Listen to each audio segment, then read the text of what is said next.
Hello mga kumbadis! Ako ulit ito, si Mami G. At ngayong araw na to, hindi ko alam kung anong gagawin ko talaga.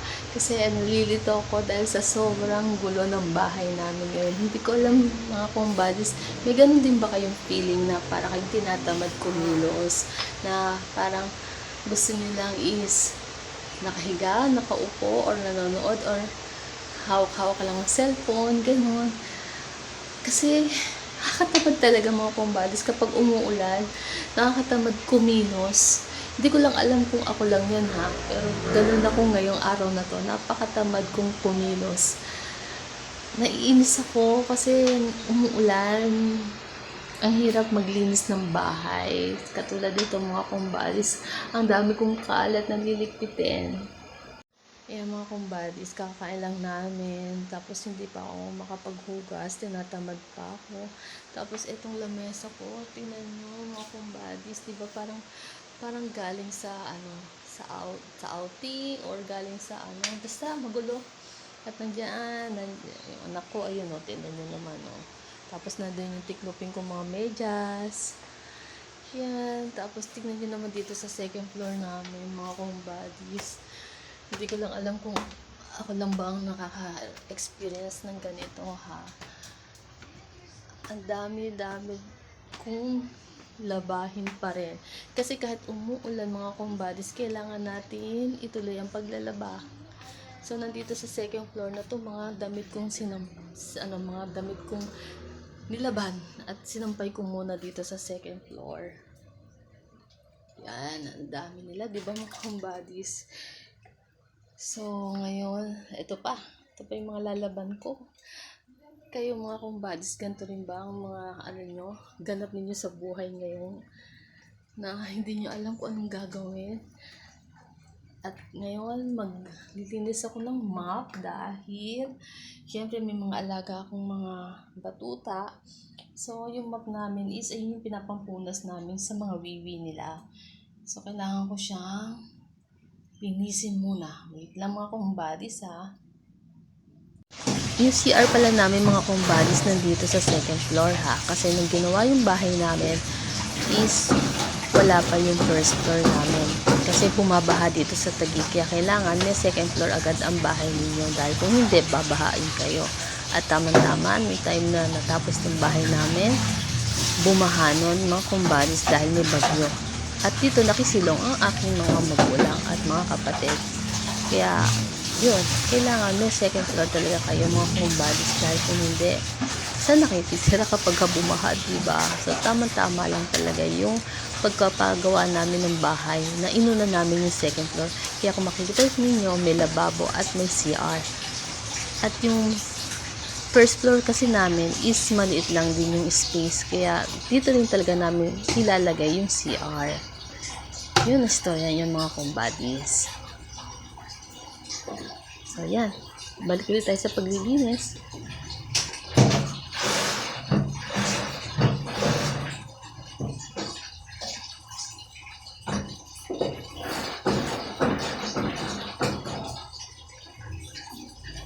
Okay na, palinis na yung mug ko.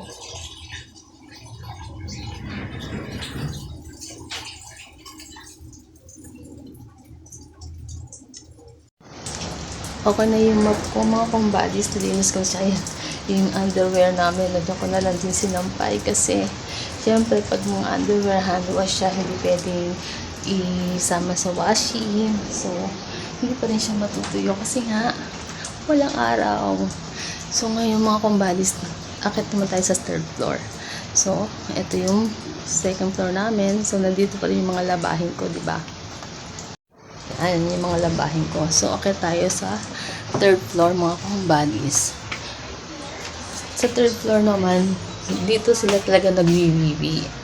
So, ngayon, hindi na ako nagmamap kasi naisipan ko na gumamit nitong tipad. So, tipad na lang ang nilalagay ko dito sa hallway. Kasi dito talaga sila tumatae, umiihi. Pero ngayong umuulan mga kumbadis, hindi sila makapunta dito sa labas. Yan, hindi sila dito makapunta sa labas gawa ng umuulan. So, dito sila sa hallway na ihi at tumatay. Yan. So, nung wala pa ako mga pipad na nilalagay dito mga kumbadis is sobrang struggle sa akin kasi map ako ng map. Syempre wala namang maglilinis kundi ako lang. Saka syempre hindi naman sila marunong maglinis, diba mga kumbadis? Kawawa naman yung mga alaga ko kung pababayaan ko lang. Pwedeng hindi ituloy yung paglalaba. Paano naman tayo mga kumbadis? Paano isusot natin, diba? So kahit naka-washing yung mga kumbadis, ayoko pa rin kasing tiklopin agad kung hindi naman siya talagang totally tuyot. Kasi kahit naman i-dryer natin yan, medyo basa pa rin naman siya, diba? So, ayan. Pinapahanginan ko pa rin siya para pagka talagang tuyot na, o tuyo na siya, saka ko lang siya isasampay. Ay, saka ko lang siya titiklopin. Ayan. Katulad nito, medyo na siya, tuyo na din. Natuyo na din siya sa hangin.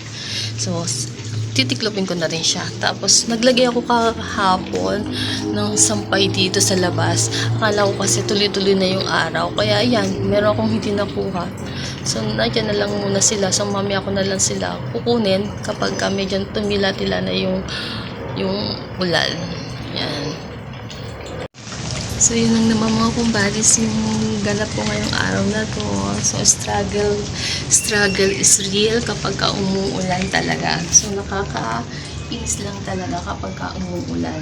Diba? Hindi tayo makagawa o makakilos ng maayos. Pero wala tayong magagawa. No choice tayo. Kikilos at kikilos pa rin tayo. Dahil kung hindi tayo kumilos, paano na? Diba mga kumbadis? So, ngayon, sisipagin na ako. Kailangan kong sipagin. Naku, sipag, sumapi ka na sa akin. Sumapi ka na kay Mami G para naman makapaglinis na ako ng gusto. At gagawa pa sana ako ng merienda. Kasi anong oras na rin naman, 2:00 na. So, kailangan sipagin na akong magligpit dahil maya uwi na yung asawa ko. At kailangan ko ng magligpit dahil kapag naabutan ng makalat ang bahay, ano na sasabihin sa akin, diba? Kaya ganyan ang mga buhay natin mga housewife. Kailangan talaga, kasi ako ngayon full-time housewife na So, kailangan talaga pag uwi ng bahay ni mister, malinis na. So, no choice. Kaya, kailangan maglinis. Basta tayo mga kumbadis, keep safe lang po tayo ha. Huwag na po tayong lumabas kung wala naman tayong kailangan gawin sa labas. Pumirmi lang tayo sa bahay kasi mas maganda na sa bahay tayo, lalo na yung mga bata. Kung may mga bata po kayo, ingatan po natin sila. Huwag po natin silang palabasin ng bahay para hindi po sila magkasakit dahil sa panahon ngayon, marami tayong sakit na mapupuha. So, yun lang naman. Keep safe everyone. Keep safe mga kumbadis and God bless. Until next video. Bye!